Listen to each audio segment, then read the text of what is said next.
জান্নাতে যাবে। আমি দেখতে পাচ্ছি আমার প্রত্যেকটা উম্মত জান্নাতে যাবে, জান্নাতে যাবে। ইল্লা মান আবা, কেবল যারা আবা গ্রুপ হবে তারা জাহান্নামে যাবে। যারা আবা লিস্টে পড়বে তারা জাহান্নামে যাবে। কয়েকটি আয়াত পড়েছি এবং এখানে হাদিসের নবী পাঠ করেছি। আয়াত এবং হাদিসকে সামনে রেখে আজকে আমার আলোচ্য বিষয় বিবাহ। এ সম্পর্কে গুরুত্বপূর্ণ তত্ত্ববল সংক্ষিপ্ত বিবরণের চেষ্টা করব। ওমা তৌফিক ইল্লা বিল্লাহ। বিবাহ কি খুব গুরুত্বপূর্ণ একটা বিষয়। আজকে আমাদের সমাজে এই বিবাহগুলো ইসলাম যেভাবে বলে, শরীয়ত যেভাবে বলে সেভাবে কিন্তু আমরা আজকে ছেলে মেয়ে বা কিংবা নিজে বিবাহ করি না। বিজাতির অনুসরণ করে আমরা এতটা নিচে নেমে গেছি যে ইসলামকে আজকে আমরা নিজের পায়ে আমরা মিশেছি। তাই উঠছেন কেন ভাই? এগুলো মিটার 100 হয়। আর যারা উঠবেন তারা আগে শেষের দিকে বসবেন, আর যারা থাকবেন সামনে বসবেন। এই উঠা লোককে যদি আবার বলি তো আবার বলবি কেমন নয়। বসলে আগা দিকে বসবেন, উঠাউঠি করবেন। অন্তত আপনি 1 ঘন্টা শুনুন, 8 ঘন্টা শুনুন, তারপরে আপনি যান। আমি আপনাকে ঠেকাবো না, কারণ আপনাকে আমি ঠেকাতে পারিনি। কি বলছিলাম? বিবাহ একটা অপরিচিতা মেয়ে এবং অপরিচিতা ছেলের সঙ্গে শরীয়ত অনুযায়ী হালাল করে সুন্নতি তরিকা খুতবা পড়িয়ে দেওয়ার নামই হচ্ছে বিবাহ। বিবাহতে আল্লাহ তাআলা ফায়দা রেখেছেন, যে ফায়দা আমি আপনি এখন বর্তমানে দেখতে পাচ্ছি। বংশ পরম্পরা, বংশ বৃদ্ধি, মানুষের পরিচিতি, এক অপরকে শেয়ার করতে পারছি এই বিবাহের মাধ্যমে। কিন্তু সমাজে দেখেন বিবাহগুলো এমন হয়ে গেছে যে শুধুমাত্র একটা আলেম যাই বৈঠকে গিয়ে শুধু 3টি আয়াত করে দিল, আয়াত করে দাও, বলে তুমি এমুকের মেয়ে, এত টাকা নগদ, এত টাকা বাকিতে তুমি দিয়ে কবুল করলে কিনা? কবুল তো বাস এতটুকু ঠিক, কবুল করলাম, এতটুকুই ঠিক। আর আগে পিছিয়ে যেগুলো আছে এগুলোকে কে ঠেকাবে? কে ঠেকাবে? আমি বিস্তারিত অতই করছি না, আমি আয়াতটার দিকে লক্ষ্য করলাম। একটা আয়াত পড়েছি, চমক একটি আয়াত। বিসমিল্লাহির রহমানির রহিম।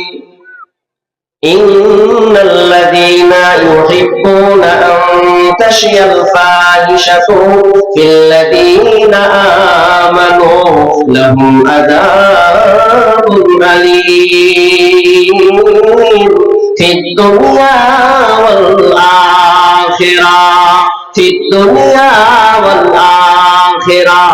আল্লাহ সুবহানাহু ওয়া তাআলা বলেন, যারা ঈমানদারের মধ্যে যারা অশ্লীলতা ঢুকায়, অশ্লীলতা প্রবেশ করিয়ে দেয়, তারা শুনে নাও। আল্লাহ সুবহানাহু ওয়া তাআলা বলেন ফিদ দুনিয়া ওয়াল আখিরাহ, আর দুনিয়া এবং আখিরাতে তাদের জন্য কষ্টদায়ক আযাব রয়েছে, যন্ত্রণাদায়ক আযাব আছে। যারা ঈমানদারের মধ্যে অশ্লীলতা, বেহায়াপনা ঢুকানোর চেষ্টা করে। আর শাস্তি কি দুনিয়া এবং আখিরাত? আপনি মনে করছেন মরে যাব তারপরে শাস্তি ভোগ করব?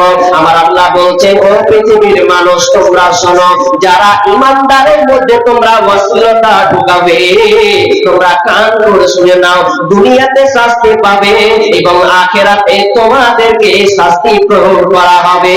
ওয়াল্লাহু ইয়ালামু ওয়া আনতুম লা তা'লামুন। আল্লাহ এই ব্যাপারে ভালো জানেন, আল্লাহ এই ব্যাপারে বেখবর নন। আল্লাহ ভালো জানেন তোমরা যা করো, তোমরা যা করতে চাচ্ছ, যা পরিকল্পনা তোমরা টানছ অশ্লীলতার মধ্য দিয়ে ঈমানদারের মধ্যে ঢোকাতে। তো আমার আল্লাহ বলছে তারা ওদের জন্য দুনিয়া এবং আখিরাতে শাস্তি রয়েছে। এটা পেন্ডিং। এই আয়াতটা কিন্তু মাথায় রাখতে হবে প্রত্যেককে। কেন বললাম? এখান থেকে শুরু হবে আমার বক্তব্য। এবার একটা হাদিস পড়েছি, হাদিসটা দিকে লক্ষ্য করুন। রাবি আবু হুরায়রা তিনি বর্ণনা করছেন, বিশ্বনবী বলছেন কুল্লু উম্মাত, দেখেন বেহাপনা কিভাবে ঢুকাচ্ছেন, দেখেন আপনি আপনার ছেলের বিয়ে দিবেন, ছেলে তো বিয়ে দিবেন আপনি, তো ছেলে বিয়ে দিতে গেলে, মেয়ের বিয়ে দিতে গিয়ে আপনি কি কি পদক্ষেপ নিচ্ছেন, কি কি পদক্ষেপ নিচ্ছেন? মেয়ে দেখবেন আপনি, কেমন মেয়ে দেখবেন এটা একটু বলে দিই। বিষ্ণু বলছেন তুনকাহুল মারআতু লিআরবাইন লিমালিহা ওয়া লিহাসাবিহা ওয়া লিজামালিহা ওয়া লিদিনিহা ফাদফার বিযাতিদ্দীন। যারা বিয়ে করে তারা চারটা জিনিস দেখে বিয়ে করে। আল্লাহ রাসূল বললেন না চারটা জিনিস দেখে বিয়ে করা হয়, এটা নয়, এটা অনেক আলেম ওলামা ভুল বলে। চারটা জিনিস দেখে বিয়ে করা হয়, চারটা জিনিস দেখে বিয়ে করা হয়, এটা মানুষের নেচার, এটা বৈশিষ্ট্য। চারটা জিনিস দেখে বিয়ে করা হয়। আপনি কিন্তু দেখেন, এক লিমানিহা ওয়া লিহাসাবিহা ওয়া লিজামালিহা ওয়া লিদিনিহা। মাল, মেয়েটার মাল কেমন, তার বাপের সম্পদ কতটা আছে। ওয়া লিহাসাবিহা ওয়া লিজামালিহা ওয়া লিদিনিহা, মেয়েটার বংশ কেমন, বংশটা কেমন, হাট্টা খাট্টা আছে কিনা, পালোয়ান টাইপের আছে কিনা। 3 নাম্বার, মেয়েটা সুন্দরী কিনা, মেয়েটা দেখতে ভালো কিনা। তারপরে বলছেন 4 নম্বরে বলছেন ওয়ালিদিনিহা, মেয়েটার দিনদারিতা আছে কিনা, এটা দেখে। আর বিষ্ণু বলেন ফাদফার বিযাতিদ্দীন, ওহে যুবক, ওহে যে তুমি মেয়ে দেখতে যাচ্ছ, তুমি প্রাধান্য দাও কোনটা, মেয়েটার টাকা কম চলবে, চলবে, কোনো অসুবিধা নাই, বাপমা কিনা বংশ গৌরব কম চলবে, অসুবিধা নাই। মেয়েটা দেখতে একটু খারাপ, অত হাই কোয়ালিটি নয়, চলার মতন মেয়ে, তো বলছে তাও পারতেও না, তবে একটা জিনিস খেয়াল রাখো, ফাদফার বিযাতিদ্দীন, তুমি দিনটাকে গ্রহণ করে না। মেয়ের দিনদারিতা দেখবেন। মেয়ে দেখতে যাচ্ছেন, কে কে যাচ্ছেন? প্রথমে ভুল করছেন আপনি, এই কান লাগান, প্রথমে ভুল। আপনি মেয়ে দেখতে যাচ্ছেন, কি কি ভুল করছেন? কে কে যাচ্ছে? আপনার বাপ, আপনার বন্ধু, আপনার কাকা, আপনার বংশের সুনামধন্য একজন ব্যক্তি, দিয়ে আপনি মেয়েটাকে দেখতে গেলেন, যে ভালো মন্দ জিজ্ঞেস করলেন, গলা ভরে খেয়ে বাড়ি চলে আসলেন। এগুলো আর নিয়ম আছে ইসলামে? কেন গেলেন আপনি? এটা আপনি ইসলামে নতুন করে ঢুকাচ্ছেন, এটা অশ্লীলতা না? আমি আরেকটা সবসময় মাথায় রাখতে বলেছি, ভালো করে খেয়াল করেন। অশ্লীলতা ঢুকাচ্ছেন আপনি ইমানদারের মধ্যে। আপনি এটা কেন করতে গেলেন? মেয়ে দেখতে যাবে যে কেবল বিয়ে করবে, যে বিয়ে করবে সেই কেবল মেয়েটাকে দেখতে যাবে, নচেত নয়। আপনি কেন গেলেন দেখতে? কত খারাপ হচ্ছে জানেন? একটা মেয়েকে দেখতে গিয়ে আপনি 10 জন 20 জন দেখছেন। আমাদের গ্রামের কথা বলছি, বলা হলো যে যে বিয়ে করবে সে যাবে, তা না হলে বন্ধুকে দিয়ে পাঠিয়েছে, বন্ধু নিয়ে চ নাবে, পালসার গাড়িতে যাবো, সালা তুই ওপরে উঠবি, নিচে নামবো, ক করে দেখে চলে আসবো, খেয়ে দে। এবার বন্ধুকে যখন নিয়ে গেছে বিয়ে বাড়ি, তো বিয়ে বাড়ি যখন নিয়ে গেছেন, তো বন্ধুর জন্য দেখবে কি মনে মনে চুলকেছে, সালা আমি যদি পেতে তো ভালোই হতো। এই মনে মনে ভাবছে যে বউ গিন্নি বানাবো, তার আগে এর বন্ধু আগেই ছক টেনে বসে আছে যে এ মাল একে দেওয়া যাবে না, ছোট। তখন ও আবার বাহানা দিচ্ছে কি, যে এদের পরিবার ভালো নয়, আপনি আমাদের বাড়তে দেন, আমাদের 10 চাকা আছে, আর 2-3 খান চাকা, আপনার মেয়ে সুখে থাকবে, ওদের বাড়তে দিলে তো আল্লাহ না খেয়ে মরে যাবে। এমন করতে করতে করলে করলে করলে ইয়ে আপনার বসা আছে, তার আগে ওর বন্ধু কুচু ছিল বসা আছে, বিয়ে ফিট হয়ে গেছে অন্যদিকে, হবে তুই বিয়ে করলি, হ্যাঁ হয়ে তো পছন্দ করে। এগুলো হচ্ছে না সমাজে? হচ্ছে। আপনি হাদিসকে ফলো করুন, আপনি ফলো করছেন না তো। বিয়ে করতে গিয়ে আপনি কত যে অশ্লীলতা বেহায়াপনা আপনি করেছেন তার কথা নাই, বিয়ে করলেন। বিয়ে দেখতে গিয়ে আপনাকে দিনদারিতা দেখতে হবে। কিন্তু আমরা দুর্ভাগ্য বিষয় যে আমরা দিনদারিতা মেয়ে আমরা দেখছি না, কোথাকার কি মেয়ে দেখছে। আমি একটা কথা বারবার বলেছি, উদাহরণটা দিয়েছি সোশ্যাল মিডিয়াতে, যে আপনি যখন গরুর মাংস কিনেন, তো গরুর মাংস কিনতে গিয়ে ডিস্টার্ব করিস না রে ভাই, গরুর মাংস কিনতে গিয়ে আপনি কসাই বালাকে বলছেন, গোসু কি আপনার গরুর মাংস কিনেন তো? নিজের হাতে কিনেছেন কোনোদিন? কিনেছেন? মাশাআল্লাহ। তো কিনতে গিয়ে একটা কথা বলেন কি, ভাইরে, ভালো মাংস দিবি, হাড্ডি দিবি না। ভালো মাংসগুলো দেখে দেখে দিবি, হাড্ডি দিবি না। তখন বাড়িতে এসে বলছে, ও গিন্নি দাও, ভাত দাও, মাংস দাও। তো গিন্নিকে আবার বলছে, ভালো ভালো হাড্ডি গেলা দিবি। দোকানদারকে বলছে হাড্ডি দিবি না, ভালো ভালো মাংস নিবার। বাড়তে এসে বলছে হাড্ডি গেলা কই? তো গিন্নি বলছে, হ্যাঁ দিলি এসছো, হাড্ডি দেবো, হাড্ডি তো দিন। তো সেম কেস, আপনি এমন বিবি নিয়ে এসেছেন, বাড়িতে শান্তি পাচ্ছেন না, ঢুকেই বলছেন এর গেট গেদানি শুনতে ইচ্ছা হয় না। বাড়ি ঢুকবো তো রাত 10টায়, বাড়ি ঘুরবে না ভাই, ঢুকবো না, তোর ভাবি ভাল লাগে। আপনি চয়েস করেননি, চেহারা দেখে বিয়ে করেছেন। চেহারা দেখে বিয়ে করে তো আপনার কোনো লাভ হবে না। আপনাকে বিয়ে করতে হবে দিনদারিতা। আজকে দিনদারিতা মেয়ে পাওয়ার খুবই অভাব, তার কারণ গার্জেন। আমি এক জায়গায় ফোন করে বলছি যে আচ্ছা বলেন আপনাদের বীরভূম ডিস্ট্রিক্টে একটা মেয়ে নিব। একজন বলেছে, তো কোন মেয়ে আছে সে আপনার কিনা কৌতুক হল করেই বলুক আর সিরিয়াসলি বলুক। ও বলছে মেয়ে নাই, সব বুকিং আছে। কোথায় বুকিং আছে? বলছে সব স্কুল কলেজে একটা করে বুকিং করে নিয়েছে, আপনি কোথায় মেয়ে পাবেন? কথাটা তো খারাপ নয়, একদিক দিয়ে রসুল কথা বলে ঠিকই বলেছে। এমন হাল হয়ে গেছে, ফেসবুক মোবাইল দিয়েছেন, মেয়ের 12টা বাজিয়েছেন।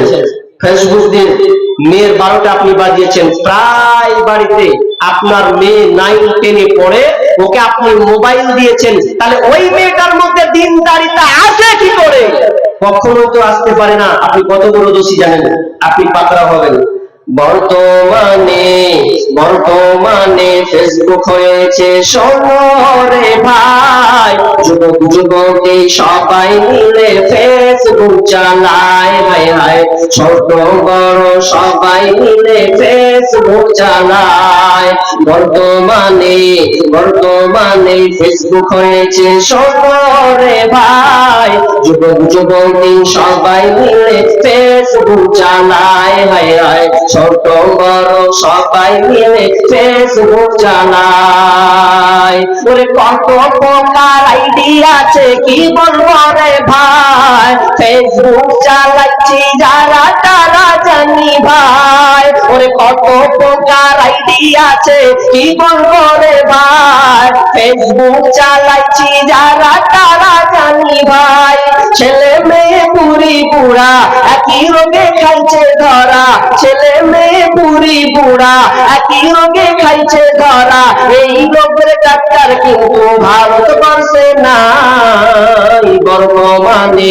বর্তমানে ফেসবুক হয়েছে শহরে ভাই, যুবক যুবতী সবাই মিলে ফেসবুক চালায়। হায় হায়, ছোট বড় সবাই মিলে ফেসবুক চালায়।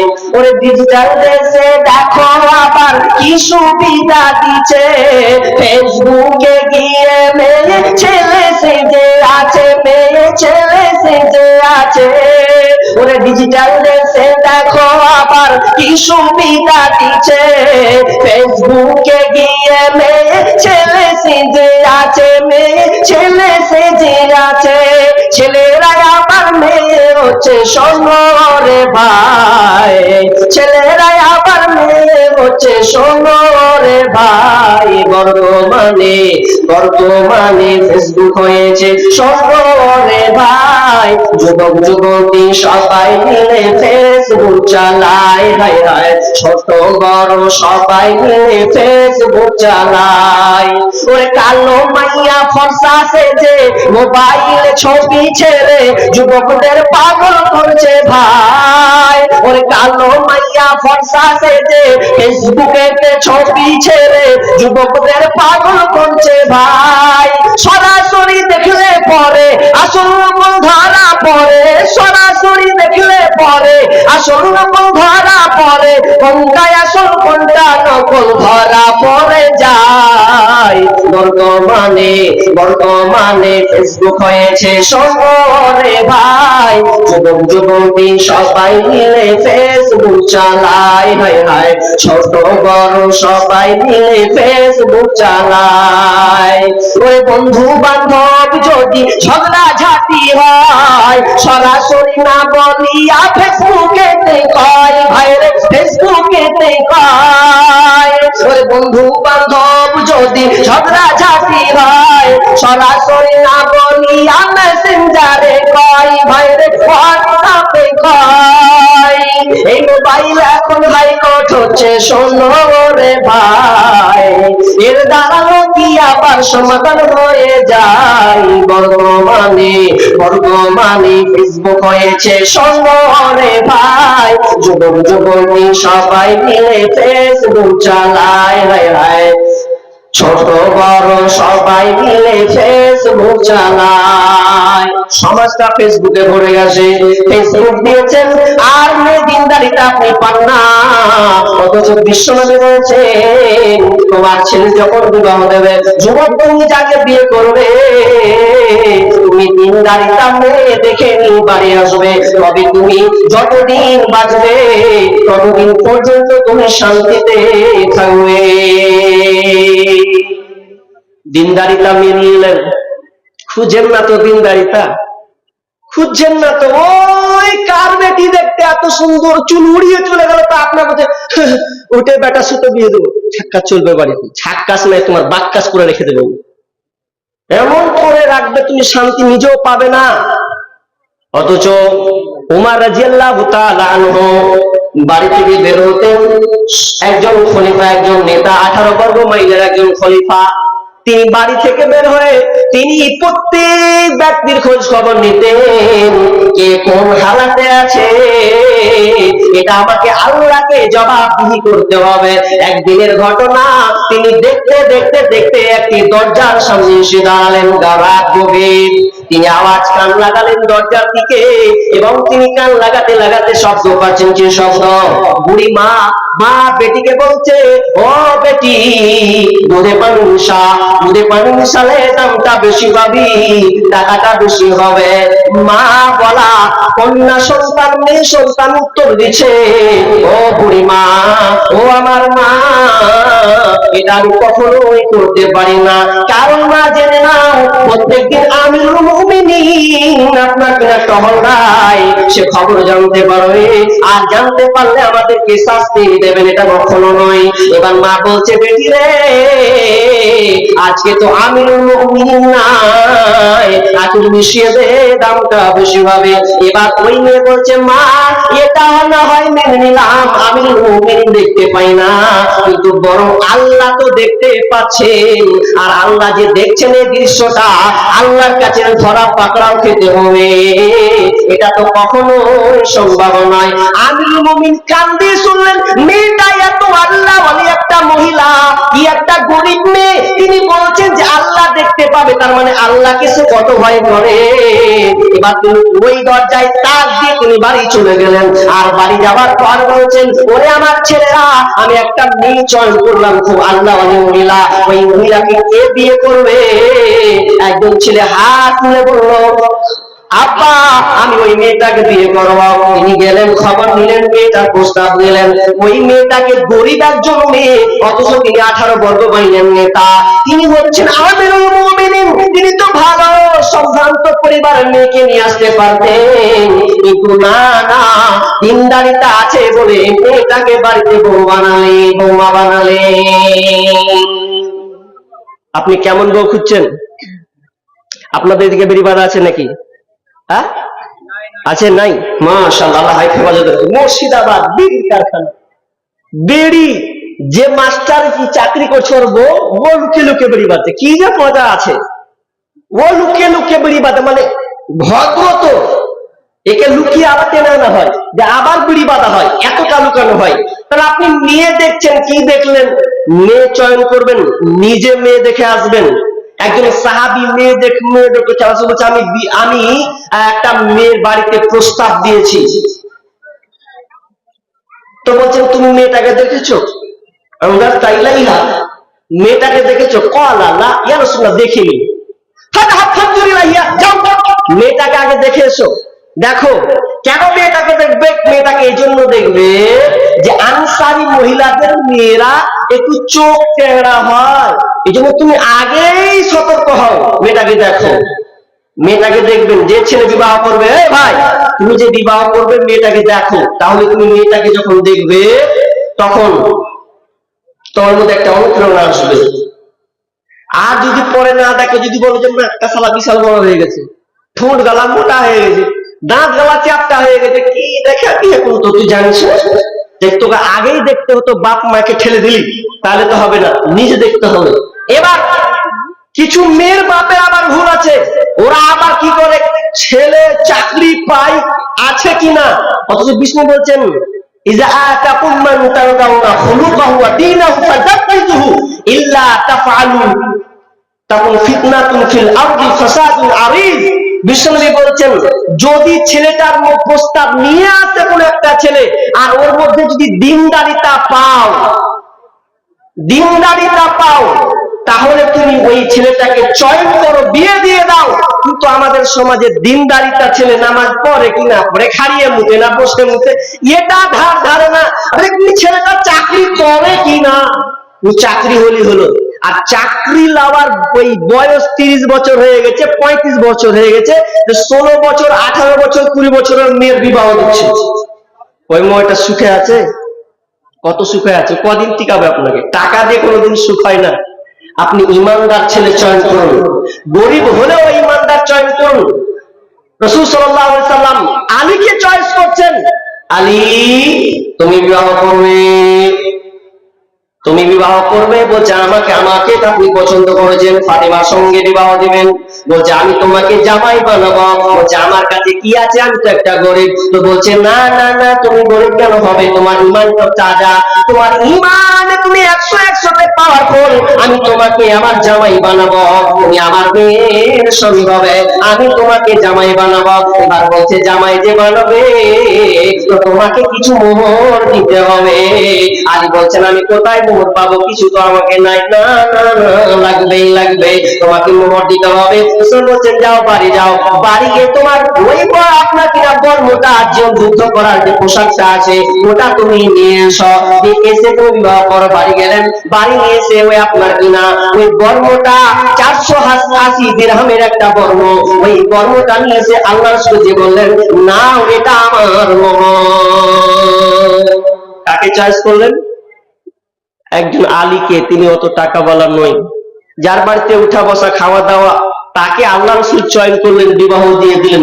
আর আমরা কি ছেলে দেখছি, এই ছেলে কি করে, নামাজের ধার ধারে না, সুদখোর না, ঘুষখোর ধারে না, মেয়ে বিয়ে দিব, বাড়ি কেমন আছে, 4 চাকা আছে কিনা এ লিখে দিচ্ছি, আর ওই মেয়েটা সুখ পাচ্ছে না। এটা কত বড় ভুল করছেন। তাহলে মেয়ে দেখে ছেলে আপনি দেখলেন।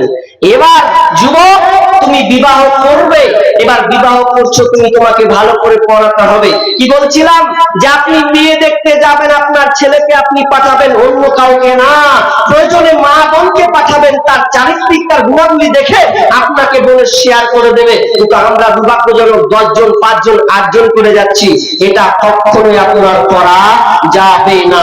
এবার আপনি বিয়ে দিবেন, বিয়ে দিতে গিয়ে আপনি মোহর বাঁধবেন, ভালো করে কান লাগান।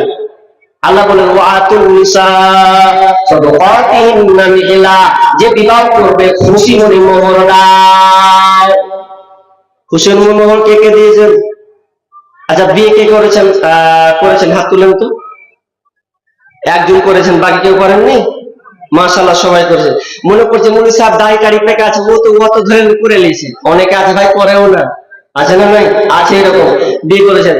আচ্ছা মোহর দিয়েছেন তো? জি হ্যাঁ। একটা লোক বুঝলেন বয়স্ক টাইপের হয়ে গেছে, তো ওর স্ত্রীটা বলছে বা রোজ খালি বুঝাই, হাজি হার মোহরটা দিবে না জি, হার মোহরটা তুমি দিবে না জি। তো মোহর কি দিবে, ঘোড়ার ডিম মোহর দিবে। তো ও প্যারালাইসিস হয়ে গেছে, তো এরপরে ওই স্ত্রী কইছে হাজি হার মোহরটা তুমি দিলে না।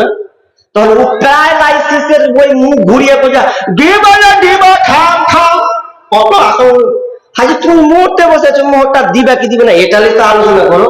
তো বলছে থাম, এখানে দিব, ওটা চিন্তা করিস না। শেষ বয়সে মরতে যাচ্ছে, ওই সময় আপনি মোহর ও চিকু জুটাতে পারছে না, অথচ আপনার ছেলে পালসার গাড়ি আর আপনার স্করপিও গাড়ি নিয়ে 4-5 করে গাড়ি নিয়ে যাচ্ছে, আর নিয়ে যে আপনার বিয়ে করতে যাচ্ছে, মোহর কতটি? যে টাকাটা 20,000 টাকাও গাড়িতে খরচ করেছে, মোহরের বেলায় বলছেন কটি 1,000 টাকা, তাও 5,000 টাকা বাড়ি করতে। হারে বোকা, মোহরটা যে গুরুত্বপূর্ণ কিন্তু না, মোহর কম, আবার যৌতুক নিচ্ছে। মেয়ের বাপ খালি কপাল ঠুকছে যে মেয়ে জন্ম দিয়ে কি করেছি, মেয়ে জন্ম দিয়ে যে আমি কি করেছি তা আল্লাহ ভালো জানে। তো এখন এমন হয়ে গেছে যে বিয়ে দিতে গিয়ে মেয়েদের টেনশন, বাপের হয় না? হয়। জমি জায়গা বিক্রি করতে হয় অনেক বাপকে, অথচ আল্লাহ বললেন যে বিয়ে করবে সে টাকা দিয়ে আইসো, মোহরটা দিয়ে এসে তুমি নিয়ে এসো বউকে। তো পাল্টা আবার বলছে মেয়ের বাপকে কতটি দিবা, তোমার বেটা তোমার মেয়েকে তোমার জামাইকে কতটি দিবা, নালায়েক জাহেল কোথাকার। অথচ আল্লাহ বলছেন তুমি টাকা খরচ করে নিয়েছে তুমি বিয়ে করো। আর আজকে আমরা মেয়ে বাপের উপরে গলা ধরে আমরা কি করছি, টাকা এই যৌতুক বলছেন আর পণ বলছেন, এগুলো আমরা আত্মসাৎ করছি। তওবা করেন। আপনি হিজড়ার পরিচয় দিয়েন না, আপনি বীর পুরুষ, আপনি বিয়ে করতে পারবেন না।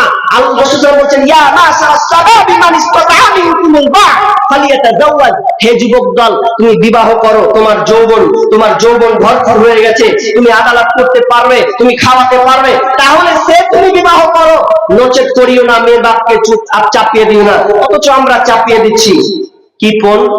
সঙ্গীতের মধ্যে শুনুন, বিয়ে মানে পণের টাকা, বিয়ে মানে পণের টাকা দিতে হবে ভাই, নইলে ছেলে পাওয়া দায়।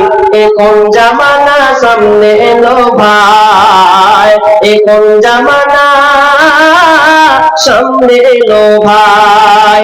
হাতের কানের গলার মালা এটাই তো দিতে হবে, নইলে মেয়ে কেমন করে শ্বশুর বাড়িতে যাবে। তাই আংটি ঘড়ি আর মোটর সাইকেল জামাই বাবুর চাই, এতে মনে কিছু করো না ভাই, তার সাথে আবার খাট পালঙ্গ দিত সুখ চাই।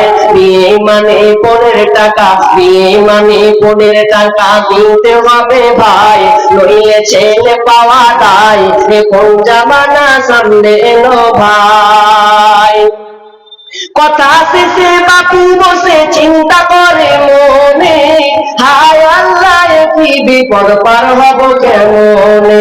কথা শেষে বাপু বসে চিন্তা করে মনে, হায় আল্লাহ কি বিপদ পার হব কেমনে।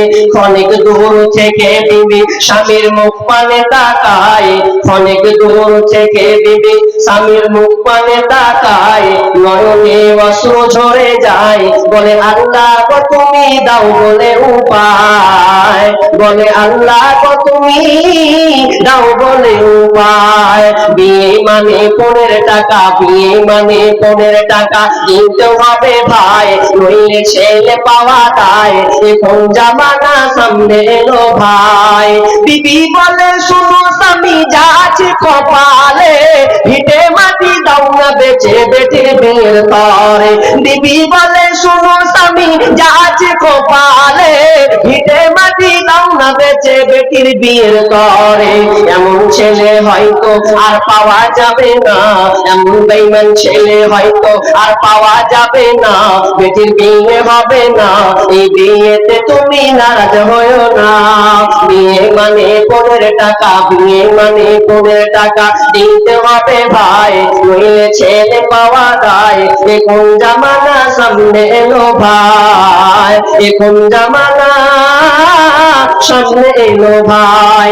তাই ভিটে মাটি গহনা গাটি যা কিছু জমা ছিল, সব কিছু বিক্রি করে আজ বেটির বিয়ে দিল। ভিটে মাটি গহনা গাটি যা কিছু জমা ছিল, সব কিছু বিক্রি করে আজ বেটির বিয়ে দিল। মেয়ের পিতা হয়ে বাঁচা, মেয়ের পিতা হয়ে বাঁচা এই সমাজে দায়, তাদের কষ্টের সেই মানা তো নাই।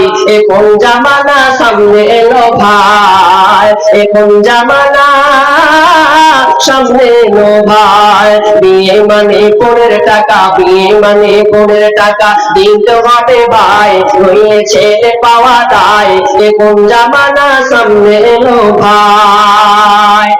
বিয়ে বিনা করে বিয়ে করুন, সংসার যদি সুখী পেতে চান, সংসার যদি শান্তি পেতে চান, তাহলে আপনি শর্টকাটে বিয়ে করুন। আপনি 5,000 টাকা পারবেন, ওই 5,000 টাকা দিয়ে আপনি বিবাহ করুন। আপনি 2,000 টাকা পারবেন, 2,000 টাকা দিয়ে বিবাহ করুন। আপনাকে স্করপিও গাড়ি নিতে হবে না, আপনাকে ভাড়া করতে হবে না, আপনাকে 100 জন বরযাত্রী যেতে হবে না। বরযাত্রী আপনি কোথায় পেলেন? কোরআন হাদিস দ্বারা কোথাও প্রমাণ পাওয়া যায় না, আলীর বিয়ে দেখলেন তবুও 5 জন ছিলেন। এবার রাবিয়াও বিবাহ দেবেন, আল্লাহ রাসূল বলেন ইয়া রাবিয়া আলা তাদাওয়াজু, ইয়া রাবিয়া আলা তাদাওয়াজু, রাবিয়া তুমি কি বিবাহ করবে না? তিনি বলেন ফাকুলতু ইয়া রাসূলুল্লাহ সাল্লাল্লাহু আলাইহি ওয়াসাল্লাম লা খিদমাতুকা হাব্বু ইলাইয়া, ইয়া রাসূলুল্লাহ আমি আপনার খিদমত করে আমার জীবনটাকে আমি পার করে দেব, কে আমাকে বিয়ে দেবে, কে আমাকে এরকম কালো একটা ছেলেকে বিয়ে করবে? আল্লাহ বলেন তুমি এটা টেনশন করছো রাবিয়া, তুমি গরিব হতে পারো, তুমি ইমানদারিটা এমন তোমার মধ্যে আছে, তুমি যে সাহাবী তুমি আমার সঙ্গে জান্নাতে একসাথে থাকতে চাও, সাহাবী রে তুমি শোনো, তোমার বিবাহ হবে, যাও একটা মেয়ের কাছে, তুমি বাবার কাছে যাও, আমি কথা বলেছি, ওই বাড়িতে যাও, একটা মেয়ে আছে, তোমার বিবাহ দিয়ে দেবে। আল্লাহ মা বল, এই মা বল, তোমার বরযাত্রী না গেলে তো তোমার পেট ভরে না, বা একদম বাড়িতে আসলে ধুমো যে আমি আমার বোনের বিয়ে খেতে পেলাম না, বাজাতে পেলাম না, ধুমে দিলে এমন করে ধুমলে যা তাই তো শুনতে পারলাম না আমি। বরযাত্রী আপনি গেলেন, দেখেন আপনার মেয়ে আপনার স্ত্রী বরযাত্রী না গেছে, তোর পেটে ভাত হজম হয়নি, যাবে কোথা পেলেন আপনি বরযাত্রী? কে বলেছে আপনাকে বরযাত্রী সিস্টেম চালু করা? কেন করবেন? 8-10 জন মিলে যা গেলেন, মেয়ে একটাও নিয়ে যাবেন না, ছেলেরা 8-10 জন যাবেন, সংক্ষেপে বিয়ে সেরে আসবেন। মেয়ের বাপের গলাবাজি করে না, মেহমান কয়টা যায়? 100টা মেহমান যায় মেয়ের বাড়িতে খেতে, কজন যায়? 8-10 জন গেলেন, বিয়েটা সংক্ষিপ্ত ভাবে বিয়েটা দিয়ে দিলেন, নগদ মোহর দিলেন, না পারলে আপনি বলে দেন, আপনি বাকি তো করেন, কোনো সমস্যা নাই, কিন্তু আপনি দেওয়ার চেষ্টা করেন। কারণ নবী মুসা 8 বছর ধরে তার মোহর আদায় করেছেন, এটা আপনিও পারবেন, আপনি আপনার ঔকাত অনুযায়ী, কিন্তু আপনি মোহরটাকে এমন করছেন, বিয়েটাকে এমন করে সাজাতে, রং আর ঢং করে এমন ভাবে আপনি বিয়েটাকে সাজাচ্ছেন যে বলার কথা নাই। অথচ রাবিয়া বিয়ে করতে যাচ্ছেন তো বলছে আল্লাহ রাসূল পাঠিয়েছে বিয়ে করতে। কে পাঠিয়েছে গো? আল্লাহ রাসূল পাঠিয়েছে। ও রাবিয়া, আল্লাহ রাসূল পাঠিয়েছে। তখন ওই বাড়ির মালিক মেয়ের বাপ তার ভাইকে, দাদাকে বলছে, ভাই দাদা আয় তো, এ ভাতিজা আয়। 3-4টা লোককে ডাকলে, ডাকার পর এই তোরা সাক্ষী থাক, আমার মেয়েটাকে দিলাম এই ছেলেটার হাতে, দিল, ছেলেটা মেয়েটাকে নিয়ে বাড়ি চলে গেল। আচ্ছা বলেন, খুতবা হলো? কাল লাগাচ্ছেন কথা? খুতবা হয়েছে? হয়েছে? হয়েছে, কই হলো? খুতবা হয়েছে? হয়নি। মেয়েটাকে বললেন না রে তোরা সাক্ষী থাক, মেয়েটাকে দিলাম, নিয়ে বাড়ি চলে যাও, বাড়ি চলে গেলেন। আচ্ছা ডুল বিজি ছিল? জি বদলতে ছিল না, খালি এমনি লাগছে বলছেন? ছিল না। বিয়েটা হয়ে গেল। আচ্ছা এবার রাবিয়ার মন খারাপ, বিয়ে তো হলো, যে মোহর যে কিছু দিতে পারলো না। আল্লাহ বলছে আরে বিয়েটা দিয়ে দিলাম, তো কি হলো, তো আবার মন ভারী কেন হলো রে? 25 গ্রাম হলো কি করে? বল কি হলো? তো বলছে বিয়েটা এনে না লাগছে, মোহর টুহর কিছু দিনই, মোহর দেওয়া নিয়ে লেগে। সাহাবীরা বলে তোমরা এজন্য মোহর সোনা কিছু জড়ো করো তো, সবাই আপনার সরিষা দানা, আপনার ভুট্টা দানা আর পরিমাণ যে সোনা সবাই সংগ্রহ করলো, সংগ্রহ করে খেজুর পরিমাণ একটা বিচি পরিমাণ কিছু সোনা জমা করলো, জমা করে দিয়ে বলছে যা এবার তোমার দিয়ে শুরু বাড়ি শুরু দিয়ে এলো। মেয়ের বাপ বলছে আরে এতটা তো কোনদিন আশা করিনি যে এতটা জামাইয়ের কাছ থেকে মেলে টিপে নিয়েছি। তখন দিলে খুশি মনে দিলে, এবারে স্যার মন খারাপ। আর বলছে কি ব্যাপার, এবার তো মুখখানটা তো কমসে কম 500 হবে, ভাল লাগবে দেখে, তাও মন খারাপ। বলছে এই যে মোহর দিন তো খিলাতে পারি না, ওলিমা দিতে পারি, ওলিমাও করবি তো।